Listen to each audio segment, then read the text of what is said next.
Marhaba, bienvenue jusqu'à le blog Arabe 5 minutes. Aujourd'hui, j'ai le plaisir d'accueillir Lamia Safieddine. Marhaba. أهلا كيف بك. الحال؟ الحمد لله وأنت؟ Alhamdulillah. Donc, Lamia Safieddine est professeure arabe à Paris, au 18e. Elle donne des cours d'arabe maghrébin et d'arabe littéraire depuis plusieurs années. Alors, Lamia, je vais te demander, s'il te plaît, de te présenter, de nous donner ton parcours et aussi qui t'a amené à donner des cours d'arabe. S'il te plaît. En fait, moi j'ai fait un doctorat en sciences d'éducation Oui. parce que j'ai dû quitter le Liban à l'âge de 15 ans Donc, tu et es d'origine libanaise. je suis d'origine libanaise D'accord.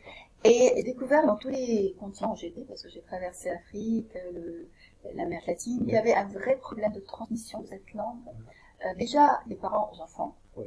et en Europe aussi, non seulement des parents aux enfants, mais aussi à toute personne qui est intéressée par la langue et la culture arabe. Donc je me suis spécialisée dans l'enseignement de cette langue. Et justement, ici en France, est-ce que tu as beaucoup d'élèves qui sont non arabophones? Oui, la majorité de Oui. mes élèves Ah. sont non arabophones. Intéressant, intéressant. Parce qu'en fait, déjà la majorité des gens, on est en France, donc Oui. c'est normal qu'il y ait beaucoup plus de Français. Et d'autre part, il y a beaucoup de personnes françaises qui sont conscientes de l'importance de cette langue. Et plus il y a j'ai bien l'impression, en tout cas c'est clair au niveau des élèves que j'ai, plus on a des informations négatives vis-à-vis du monde arabe, Surtout en ce moment, oui. voilà, ou de l'islam, Oui. plus j'ai des élèves français qui voudraient plus se renseigner, plus apprendre cette langue, qui sont plus curieux de découvrir et la langue arabe et la culture arabe. Très bien. En fait, dans question, là j'ai lu pas mal d'articles comme quoi elle fait partie d'une des langues les plus difficiles à apprendre. Alors, est-ce que tu es d'accord avec tout ça? Moi, je pense pas, parce que c'est une question de pédagogie. Ouais. En réalité, on dit que les maths sont très dures à apprendre. Si on a un bon prof de maths, un bon pédagogue, il arrive à nous faire bien comprendre, à enseigner au maximum d'élèves des notions mathématiques. Ouais. En réalité, ce qui manquait, à mon avis, et manque toujours au niveau de la langue arabe, c'est qu'il y a de vrais pédagogues qui enseignent la langue arabe. Souvent, ce sont des gens qui ont fait des lettres arabes, qui sont philo-arabes, qui sont très forts dans la langue arabe, ou des linguistes arabes, qui enseignent, alors que ce qu'on demande surtout, c'est d'avoir un pédagogue. Et c'est pour ça que je me suis spécialisée dans l'enseignement et dans les sciences de l'éducation, parce que mon objectif est de transmettre vraiment le mieux possible notre culture et notre langue arabe au maximum du monde et de façon la plus, moi j'ai choisi la plus ludique, la plus constructive. Justement, donne-moi un exemple du côté ludique en fait de l'enseignement. Par exemple, En fait, moi j'ai créé une méthode, surtout très ludique, pour enseigner déjà les lettres de l'alphabet et pour la lecture arabe. En général, là je viens de rentrer, j'ai fait un audit dans une école au Maroc. Ouais. Ils mettent 2, 3 ans, 4 ans, rien que pour passer les lettres de l'alphabet, c'est-à-dire pour piquer. Ils arrivent à annoncer, à lire l'arabe.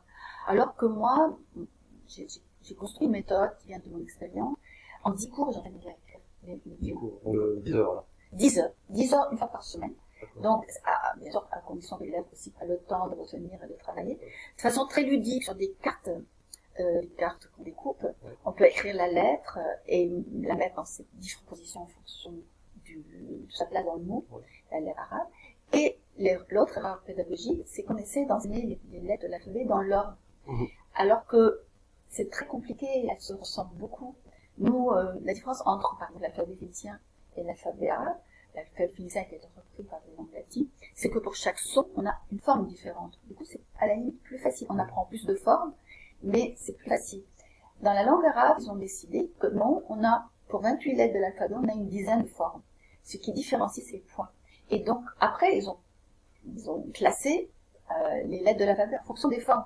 Donc, B ressemble beaucoup au T, qui le suit, ressemble beaucoup au T. Si on l'apprend dans l'ordre, ça crée des confusions. Après, moi, j'enseigne déjà les lettres de l'alphabet en fonction des lettres du prénom de l'élève. D'accord. Donc, du coup, il peut découvrir, je sais pas, s'il s'appelle Tala, le Pop, le Lam, le Aleph. Il les connaît bien. Et puis, petit à petit, son nom de famille, et ainsi de suite. Et du coup, il découvre les lettres de l'alphabet, déjà sur son intérêt. Et finalement, loin les unes des autres, les B qui ressemblent beaucoup aux N une fois qu'ils sont dans l'intérieur d'un mot, finalement, on apprend vraiment à les réécrire. Ça veut pas dire qu'ils comprennent tout ce qu'ils disent écrit, mais on enlève déjà le mystère et la difficulté de ces lettres, et finalement, on arrive à lire. Et petit à petit, on bien sûr, on enrichit le vocabulaire. Bien. En fait, moi j'ai commencé à apprendre l'arabe avec la méthode de Poto Hana, l'arabe en quart de son. Bon, c'était au début des années 90, donc à ce moment-là, il n'y avait pas Internet, il n'y avait pas les réseaux sociaux.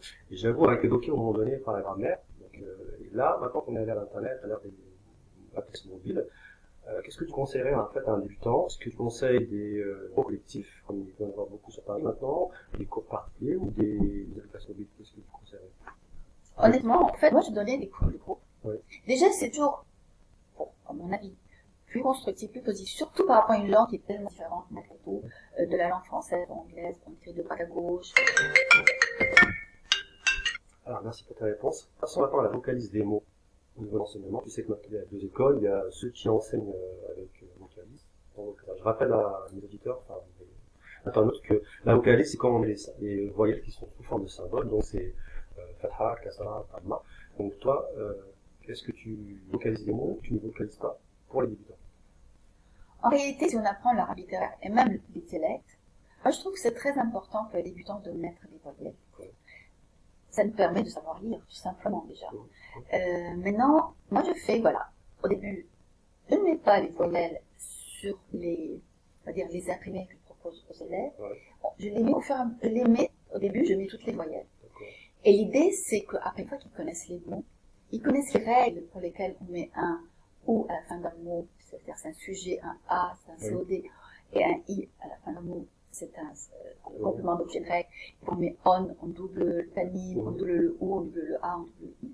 Il faut qu'ils connaissent les règles de fin de mot.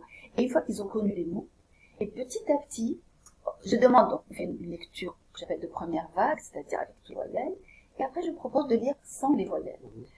Des mots qu'ils connaissent déjà. Et petit à petit, connaissant plus les règles, ils peuvent lire tous les mots qu'ils connaissent pas, qu'ils connaissent, sans les voyelles.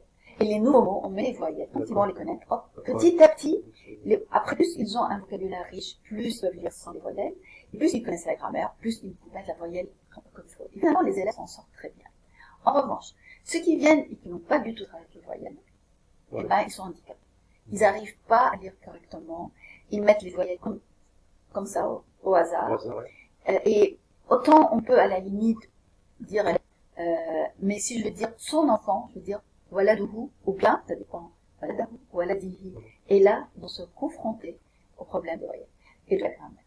Donc, en réalité, on commence toujours par des lectures de textes intéressants, fonctionnels, qui leur servent dans la vie quotidienne.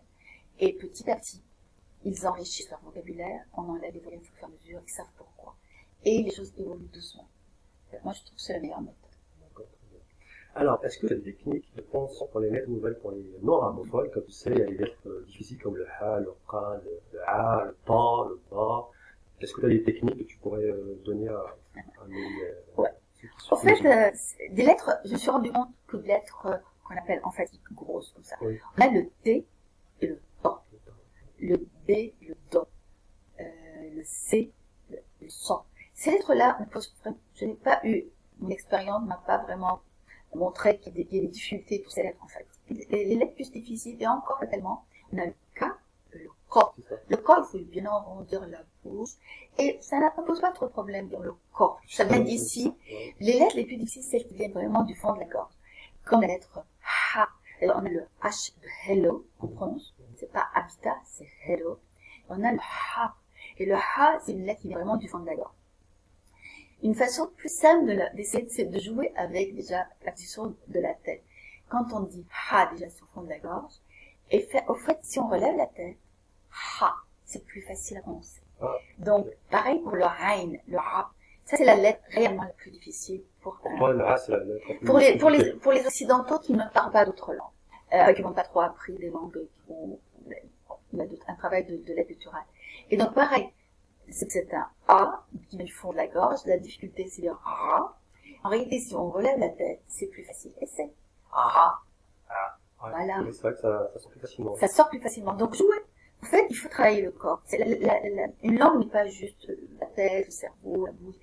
Plus on bouge le corps, plus on bouge la tête, plus on arrive à exprimer des lettres difficiles. Il faut pas aussi trop se cramponner dessus. Au fur et à mesure, l'oreille commence à discerner la différence.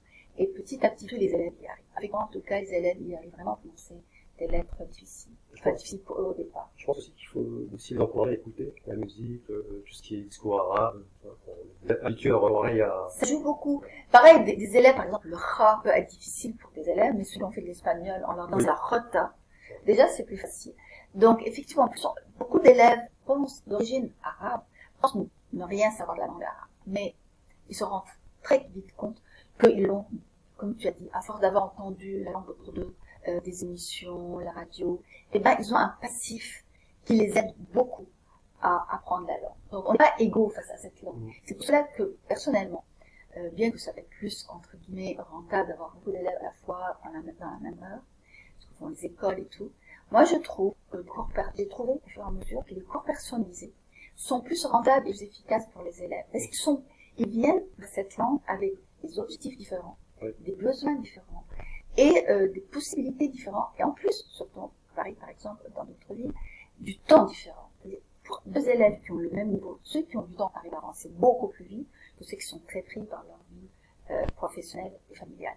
C'est pour cela que je me suis rendu compte finalement les élèves qui travaillent personnellement et je suis personnellement avancent beaucoup plus vite et continuent plus longtemps. Parce que les désistements viennent souvent qu'ils se sont rendus dans un groupe dépassé. Et puis, bien sûr, il suffit de dire qu'ils sont tous débutants. Mais si on a 3 Marocains, 2 Algériens dans un cours, ils ont plus de facilité. C'est normal, même s'ils ne parlaient pas, mais c'est ce que je dis, le prérequis. Il y a une richesse culturelle qui est là, malgré tout qui passe, ne serait-ce qu'avec l'alimentation. Et la culture est aussi dans les cours, dans le vécu, dans les chansons, dans l'amour. Et donc tout ça, ils sont malgré tout avantagés par rapport à une jeune Française, qui est juste copine avec un Tunisien qui a envie d'apprendre, et l'effort est énorme, et c'est déjà très bien, mais elle va se sentir dépassée, il n'y a pas de raison. On chacun travaille en fonction de son niveau. J'ai pas répondu à la question avec maintenant les systèmes modernes, Internet. Pourquoi pas? Pourquoi pas? J'en connais pas beaucoup de très très bons. On peut essayer, mais moi je trouve que ça serait bien de commencer avec un professeur pour le début, pour dépasser quelques difficultés de départ. Mais après, une fois qu'on sait lire et écrire et tout, on comprend un peu la structure interne des mots et de la langue, on peut continuer. Moi j'invite mes élèves toujours à continuer seuls, je leur propose des méthodes. Le meilleur professeur, c'est celui qui sont vraiment après non indispensable. Ouais, d'accord. Qu'est-ce que j'ai bien dit ça? Il n'est pas indispensable. On peut se passer de lui. Ça, c'est pour moi un bon professeur. Ok, très bien. Alors, une dernière question. Là, c'est comme ça fait des années que tu donnes l'arabe. Est-ce que tu as des exemples d'élèves, d'anciens élèves, qui, grâce à tes cours, ou grâce à l'arabe, ils sont arrivés à réaliser, que ce soit un projet personnel ou un projet professionnel? Oui, bien sûr. J'ai des élèves, par exemple, qui ont fait beaucoup d'intensifs parce qu'ils ont été déjà choisis pour prendre un poste aux Émirats, et donc ça les a beaucoup aidés. D'autres qui ont appris la langue aussi pour aller vivre, ce sont les plus motivés. Ceux qui apprennent pour des raisons professionnelles ou familiales. Oui. Donc ceux-là avancent vraiment très vite et après ils sont dans les pays de langue arabe et ils aiment pratiquer.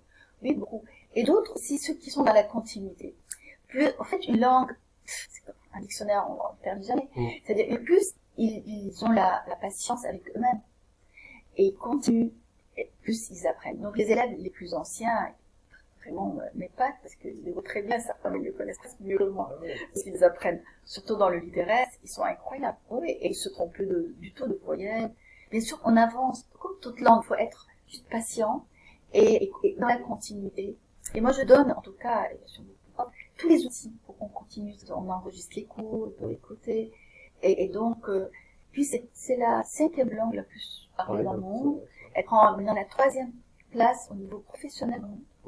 Il y a donc des millions de personnes, 300 millions de personnes qui parlent cette langue, la langue arabe. Elle a beaucoup d'avenir. C'est une langue hyper vivante. C'est une langue aussi des lettres, de la poésie, de la philo.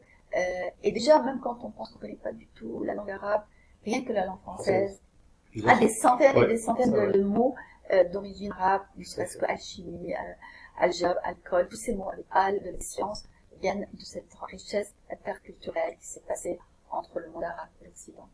Très bien, merci beaucoup, Lamia.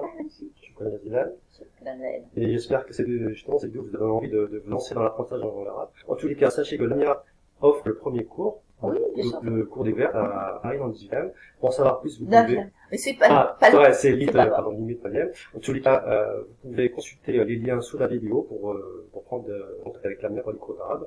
Et moi, je vous dis à très bientôt pour une prochaine vidéo. Ma salama. Ma salama.